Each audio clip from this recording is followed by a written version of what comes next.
Voici l'une des rares petites voitures à vraiment considérer. Ici, nous avons une Honda Civic, car aucune petite voiture ne se ressemble vraiment. Certaines voitures durent des centaines de milliers de kilomètres, d'autres coûtent cher. Il y a d'incroyables petites voitures sur le marché. Regardez, nous avons une Honda Civic, l'une des rares voitures à considérer si vous voulez un petit véhicule. Pourquoi choisir un petit véhicule ? Vous aimez les faibles coûts, l'économie de carburant, un véhicule dynamique, facile à conduire et à garer, tout en restant attentif au prix.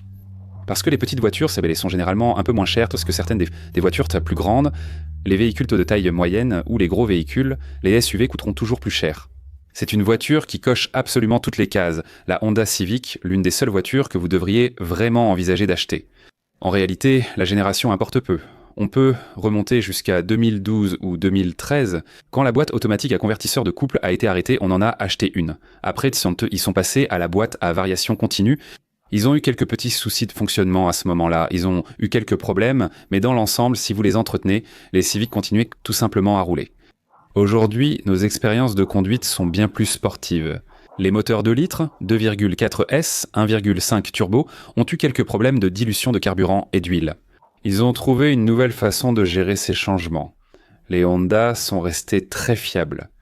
L'Accord, son grand frère, a eu plus de soucis de transmission, mais les Honda Civic restent des véhicules amusants, attachants et sportifs. Celle qui attire vraiment mon attention en ce moment, c'est la science de l'ingénieur. Parce que la science de l'ingénieur vous offre la traction avant, mais elle vous donne aussi une boîte manuelle à 6 vitesses. Ou même la Type R. La Type R est une autre petite sportive que l'on sait battre des records sur le Nürburgring. Donc elles peuvent être amusantes et économiques. Vous pouvez littéralement avoir le beurre et l'argent du beurre. La beauté des Civic, c'est aussi leur look sympa et leur feu arrière intéressant. Ça se démarque certainement un peu plus audacieusement que quelque chose comme cette petite Kia Forte. Certaines personnes aiment ces voitures, mais ce sont des poubelles, elles sont faciles à voler. La fiabilité est incertaine et, franchement, la qualité de fabrication n'en est pas celle d'une Honda moderne. Quel que soit le moteur, il reste très fiable et vous atteindrez sûrement 2 à 400 000 miles. Parmi la plupart des Honda Civic, je vois encore aujourd'hui des générations des années 70 et 80 roulant. C'est juste une voiture étrange qui continue simplement de rouler. Regardez, vous pouvez avoir des toits ouvrants sur certaines de ces voitures. Jolis ces beaux détails en chrome. Avoir une petite voiture comme celle-ci ne veut pas dire que vous devez vous contenter de la camelote bas de gamme. Vous avez ici de superbes jantes découpées au laser et de belles poignées. Mais regardez à l'avant, ils ont en fait une belle face avant sportive. Et honnêtement, je les trouve même plus jolies. Stylistiquement, comparez-les à une Kia qui reste très banale. Les Honda ont toujours eu du style, parfois trop, surtout la Type R. Malgré trop de fausses prises d'air, elles restent élégantes. Pourquoi tant de préparateurs choisissent-ils ces voitures et modifient-ils ces petits moteurs capables d'encaisser ? Et même s'ils cassent un moteur, ça reste pas cher à acheter, à préparer, et les pièces sont abordables. En plus, il y a beaucoup de soutien sur le marché de la prévente. Et honnêtement, de notre point de vue, notre expérience, c'est que l'entretien annuel ne coûte presque rien. Tu prends de l'huile, un filtre à huile, changes le filtre à air et les bougies, une fois par an. Et tu peux littéralement tout faire toi-même. C'est facile à faire pour un bricoleur, et tu peux le faire pour 80-90 $. Voiture économique à l'achat et à l'usage. Boîtes automatiques, boîtes à variation continue ou à convertisseur de couple. Tu peux avoir des boîtes de vitesse manuelles dans certaines configurations. Elles sont surtout à traction avant, offrant une bonne adhérence l'hiver, mais sans transmission intégrale. Avec une Civic, il faut souvent passer à Acura pour ce niveau. Mais honnêtement, c'est juste une voiture amusante et attachante qui ne va jamais te laisser en rade et qui va te laisser de l'argent dans la poche. La Honda Civic, tu vois ? Parce que si tu cherches plutôt quelque chose de petit et pas cher, ne te laisse pas avoir par des voitures comme celle-ci. Elles sont petites, elles sont bon marché. Mais c'est ça, le piège. Ces voitures, écran avec leur technologie brevetée de consommation d'huile, incarnent bien les 4 anneaux du désespoir. Ajoute à ça les chaînes de distribution qui s'accumulent, l'infiltration d'eau, toutes sortes de pannes catastrophiques, des fuites de liquide de refroidissement, des fuites d'huile et des moteurs explosés. À 110 000 ou 130 000 km, la rouille use vite ces voitures et leur qualité oblige à en changer plus tôt que prévu. Ou la petite Mazda RX-8, une autre petite voiture qui est amusante et pas chère, mais elle n'est amusante que pendant 30 à 40 000 km jusqu'à ce que les joints d'étanchéité du moteur rotatif commencent à lâcher. Et bien sûr, après tu n'as plus de compression, puis le moteur ne démarre plus, ensuite tu brûles de l'huile et évidemment ça fait des bruits bizarres. Et bientôt Tanso, tu fais remorquer le véhicule chez le garagiste. Et ensuite ils restent dans le jardin avant de finir à la casse. Ces voitures ne durent pas, alors évite les petites voitures bon marché et reste fidèle à ces 3 marques. Si tu aimes la vidéo jusqu'ici, tu vas adorer le reste de la chaîne. N'oublie pas d'appuyer sur le bouton s'abonner ci-dessous et de cliquer sur la cloche de notification. Ainsi tu seras informé des prochaines vidéos. La prochaine voiture modèle que je te recommande sérieusement de considérer pour l'achat est une Toyota Corolla. Peut-être que tu en as assez de la berline classique. Beaucoup partagent ce sentiment. Elles sont disponibles avec différents types de transmissions, principalement électronique Continuously Variable Transmission bien sûr. Tu peux aussi avoir un système hybride, naturellement, associé à un moteur 4 cylindres de 1,8 litres, où tu peux avoir le moteur 2 litres ou encore mieux, tu peux avoir la GR Corolla qui t'offre 300 chevaux, associé à un moteur turbo de 1,6 litres qui développe 300 chevaux, associé à un moteur turbo de 1,6 litres qui développe 300 chevaux et une transmission intégrale. C'est une bête.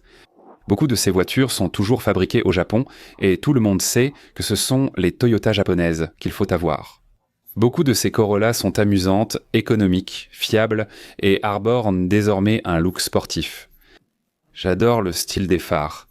Regardez ce look élégant avec ce spoiler avant agressif, une configuration sympa et ces bas de caisse qui ressortent bondants.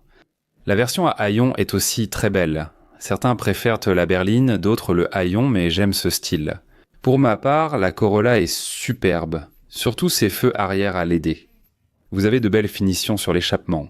Ils ont économisé ici, mais au final, cela n'a pas d'importance. Pour ceux qui cherchent un déplacement fiable et économique, la Toyota Corolla est la solution actuelle. Repère-Pal indique également que vous aurez une panne, peut-être 0,3 fois par an, peut-être qu'il y aura quelque chose tous les 3 ou 4 ans qui pourrait survenir. Sinon, vous n'aurez que de l'entretien basique, vidange d'huile, filtre à air, rien de compliqué. Le coût d'utilisation sera très bas et la GR Corolla devient une vraie bombe. Ces véhicules ici sont très basiques, simples, mais ils vont vous permettre de vous déplacer aussi économiquement que possible. Elles sont principalement proposées avec une traction avant, mais ce sont des voitures très fiables et je les recommande vraiment fortement. Si vous voulez une petite voiture, quelque chose d'assez amusant, d'assez intéressant à conduire et surtout économique et abordable, la Toyota Corolla est faite pour vous. Beaucoup de gens se demandent, quelle est la différence entre une petite voiture comme la Toyota Corolla et une voiture comme la Nissan Sentra? Ces Sentra sont sympas. Les petites voitures sont aussi très abordables, pour la plupart avec leur petit moteur à cylindre, et elles sont également équipées de très belles finitions. Observez les roues de ces véhicules. Souvent, vous en avez plus pour votre argent, ce qui reflète la façon dont beaucoup d'autres constructeurs conçoivent leur voiture. Vous obtenez un peu plus de clinquant, mais peut-être pas autant que la réputation. Ici, vous avez aussi un toit ouvrant et bien sûr, vous bénéficiez d'un accès facile à l'intérieur. Vous avez un petit aileron à l'arrière et ces modèles sont parfois très bien équipés. Maintenant, celui-ci est une version super vélocité, donc c'est un véhicule de finition supérieure. Au final, le principal frein pour les Sentra était les transmissions boîte à variation, continue à variation continue, utilisant courroie et poulies. Elles se sont un peu améliorées, mais Toyota, avec la Corolla, a pris une autre approche. Ce sont des électroniques Continuously Variable Transmission, elles ont une première vitesse coupleuse, ce sont essentiellement des engrenages planétaires qui permettent au véhicule de gérer ce couple, surtout lors des accélérations depuis l'arrêt. Et c'est pour ça que ces véhicules ont tendance à durer encore et encore. C'est la différence principale entre une Toyota et, par exemple, une Nissan ou d'autres modèles utilisant des transmissions boîte à variation continues comme Hyundai ou Kia. Ils ne semblent tout simplement pas tenir aussi bien que les Toyota, et c'est une grande raison pourquoi la Toyota Corolla est une gagnante. Il semble que vous ayez un peu moins de fonctionnalités, mais vous payez pour la fiabilité et vous l'obtenez. Celle-ci est l'une de mes classiques préférées pour les petites voitures, impossible à ignorer. Il y a beaucoup de très bonnes caractéristiques à ce sujet. D'abord, c'est l'un des plus gros moteurs atmosphériques, un 4 cylindres de 2,5 litres. Le seul inconvénient, c'est qu'il a la désactivation des cylindres, mais vous pouvez compenser cela si vous achetez la version turbo du 2,5 litres. Non seulement vous passez de 191 chevaux, mais vous montez aussi à environ 250 chevaux. Vous pouvez le faire et soudain la désactivation des cylindres disparaît. Désormais, ils intègrent diverses technologies. Vous avez des transmissions classiques, fiables, avec une boîte manuelle à 6 vitesses en entelé sur le modèle de base, uniquement en traction avant. Ou vous pouvez opter pour la transmission intégrale. Là, vous avez la boîte automatique à 6 vitesses avec convertisseur de couple classique. Mazda refuse la boîte à variation continue, ils n'en veulent pas. Et c'est pour ça que Mazda est une marque très très fiable ces derniers temps. Maintenant, bien sûr, ils ont un super style. J'aime beaucoup les phares de ces véhicules. Regardez les jantes noires polies, regardez ces rétroviseurs qui ressemblent presque à ceux de mon ancienne Jag F-Type. Bien sûr, il y a un toit ouvrant, et honnêtement, l'intérieur est plus beau que la plupart de leurs concurrents. Cuir, belle finition, surpiqûre, et la qualité générale est largement supérieure. On se croirait vraiment dans une BMW. Ces Mazda sont disponibles en berline ou en hatchback, comme celle-ci. Voici la version hatchback, mon choix personnel. Il suffit d'ajouter des élargisseurs de voie, des jantes larges et de l'abaisser. Cette voiture est spectaculaire, ici c'est la Mazda 3 en version transmission intégrale. Comme vous le voyez, c'est la Sky Active Turbo dont je parlais, 250 chevaux. Finition piano partout, de superbes feux et j'adore ce porte-à-faux. Hatchback au look sportif et compact avec poignée simple. Repère-Pal indique que vous aurez environ 0,3 pannes par an, similaire à la Corolla. Ou peut-être seulement tous les 3 ou 4 ans. Il se peut que quelque chose apparaisse en plus de cela. C'est environ 460 par an pour l'entretien, contre environ 360 pour la Corolla. Donc c'est un peu plus cher que la Toyota Corolla, mais probablement un peu moins cher que la Honda. Dans tous les cas, c'est très abordable à utiliser au quotidien. Il n'y a pas grand-chose qui tombe vraiment en panne sur ces véhicules. Je veux dire, gardez-la pendant 15 ou 20 ans. Certaines des anciennes Mazda avaient tendance à rouiller. Le temps nous dira comment ces véhicules vont tenir le coup.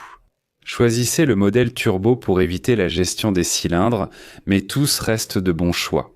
Le 4 cylindres 2,5 litres atmosphérique ou turbo est un compagnon fiable pour vos trajets quotidiens. Et je sais que tout dépend du point de vue de chacun ici. Mais personnellement, j'adore la Mazda 3. Je pense simplement qu'elle apporte quelque chose de nouveau sur le marché que beaucoup d'autres marques n'apportent pas. Et c'est bien meilleur que tout ce que vous trouverez sur le marché national. La Mazda 3 est fiable, économique et abordable. Peut-être ne voulez-vous pas de petites voitures et espérez que le budget vous permettra d'accéder à des voitures de luxe. Regardez bien, d'accord ? Ce sont les seules 3 BMW que je posséderai. J'espère vous retrouver dans la prochaine vidéo. À bientôt, au revoir.